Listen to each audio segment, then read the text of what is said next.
Carl Edwards. He was a NASCAR driver.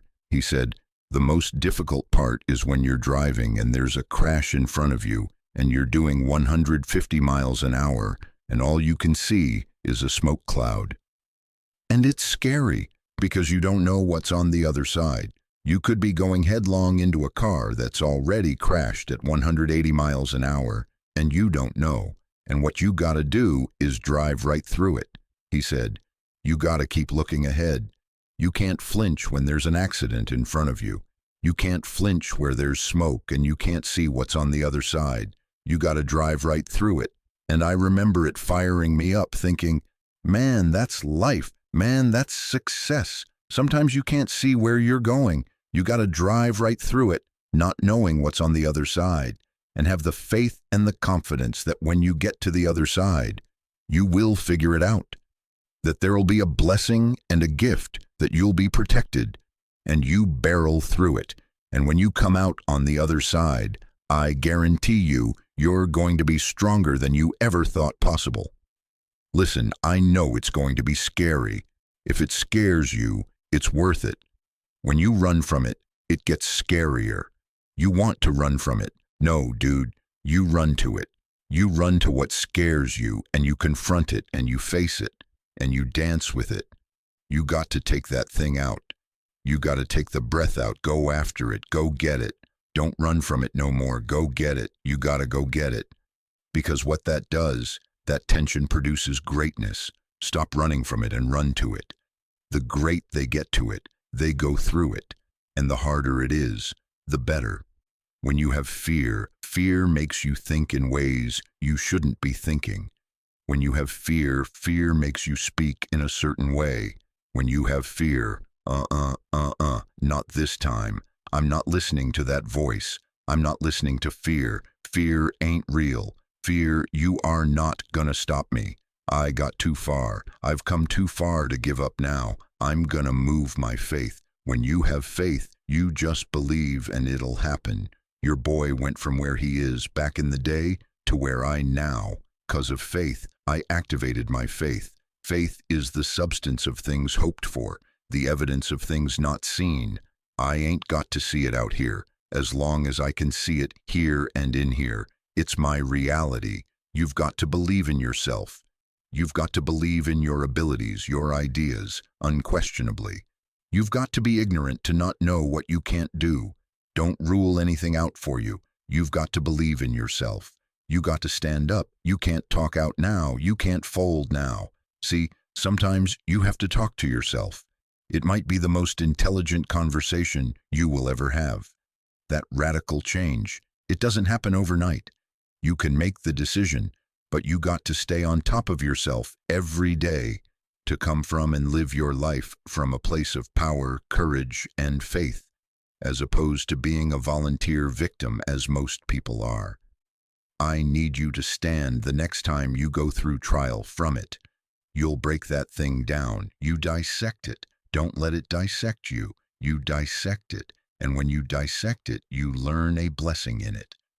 Because there is a blessing in every trial, in every situation, there is a blessing. Stop running from it. Repaint it.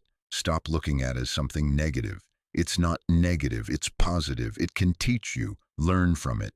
Some of it needs to grow, and that trial is only there to propel you to your greatness. Don't get consumed with it. Don't get consumed with it. Don't run from it. Why? Because when you deal with it, at the end of dealing with this thing, there's going to be value that you've never had. There's going to be experience that you've never had.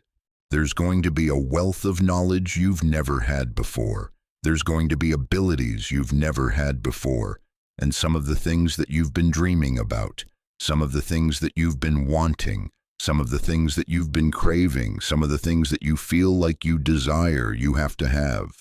On the other side of this challenge, you can have it, be it, and do it. So stop ignoring it, stop running, stop hiding. I want you to deal with this thing head on, face to face, because the sooner you deal with it, the sooner we can overcome it and get past it and get to the wealth. After today, no complaining, no talking about problems, only solutions. You will take full ownership. And the reason why I say it's my fault, because when I say it's your fault, I give you power. I give you control over my life, and I will never give another human control over my life.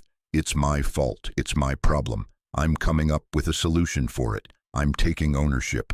I need you to see devil going differently. Stop worrying, man. Stop quitting. Stop giving up. Stop giving in. Not only face the giant, man. Go beat the doggone giant. You go get to the giant before the giant get to you. You got to believe when you can't see it. You got to believe it. You got to call it when all the odds are against you. You got to fight with that thing and tell that thing, we going to do this thing all night long. You will quit before I quit. You'll give up before I give up. But I'm not going to let you go until you bless me. And I will not give up. And I will not give in until I get to that day. I will not stop. I will not give up. I will not give in until my day comes. Legends aren't defined by their successes. They're defined by how they bounce back from their failures. The highs I've experienced, they were only possible by how I bounced back from the lows. From those moments when I wondered if it was worth it, or if I was wasting my time, or if I was good enough. People are going to think you're crazy, and sometimes you're going to think you're crazy. You're going to question yourself. It takes guts, ladies and gentlemen, to go through that. People used to laugh at me in Detroit when I was sleeping on the floor of my office in the Penobscot building. It was rough, ladies and gentlemen. It was not easy. When I was laying on the floor looking out of the window, when I was questioning myself, Les, can you do this? I was questioning myself. When you have a dream, the one thing you have to watch out for are those out there that are trying to crush your dream. And you cannot allow that to happen. That is your biggest challenge. It's necessary, ladies and gentlemen, that you look at the people in your life. Who do you have yourself surrounded with? It's necessary, ladies and gentlemen, that you get the energy drainers out of your life, the dream busters. Get them out of your life. They will deplete your energy. They're going to laugh at you. You got to stop looking to others for support and look inside yourself. The lion in you never retreats. Imagine us taking the lion approach to life. I ain't backing up. A lion don't walk backwards for nothing. You got to tell yourself, I can do this. You're more powerful than you realize. You're stronger than you think you are. You can survive more than you think you can. You're more capable than you can possibly imagine. It was necessary that I face a lot of rejection, a lot of laughter, a lot of no's in order to get here to enjoy the level of success. It was necessary that I face that. And I'm saying to you, when you're facing those rejections day in and day out, don't say, I had a bad day today. Say, I had a character building day. We can be active participants in our being here, or we can be victims.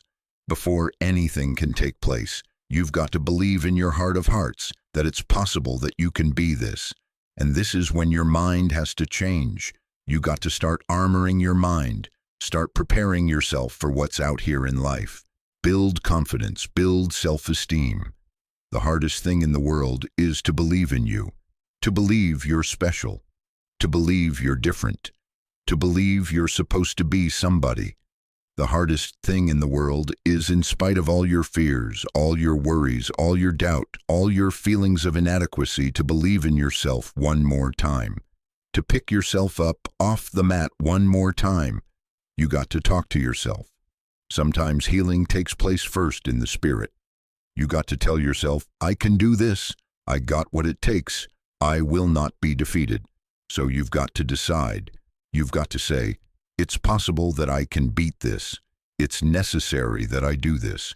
You got to mobilize your mind and your spirit, that I can find a solution. I'm not through yet. I've got some purpose that I've got to fulfill. I've got to work. I have an assignment that's incomplete. I'm not through yet. I'm not going out like this. I'm going to fight. And it's necessary that you take charge, that you begin to stand up inside of yourself, that you dry your tears and you're not given the luxury of feeling sorry for yourself, that you get busy. You start doing research and asking questions, that you got to get in a fighting mode. You can't surrender. You can't be a junk. You got to fight back. You got to stand up and start. So, wait a minute. What is it I need to do? You got to make yourself move, even if it hurt. Your belief must be so strong that when people doubt you, ridicule you, and come against you, it's nothing but a minor inconvenience. You've got to really do the prayer meditation, journaling, affirmation, declarations, and be around people who really don't care that much about what people think of them. Everyone has opinion. Why let the opinions of other people deny you from a life that will make history? Your belief, your faith, your drive, your determination, your persistence, your perseverance, your spirit. Greater is He that is in you and what's out here in this world.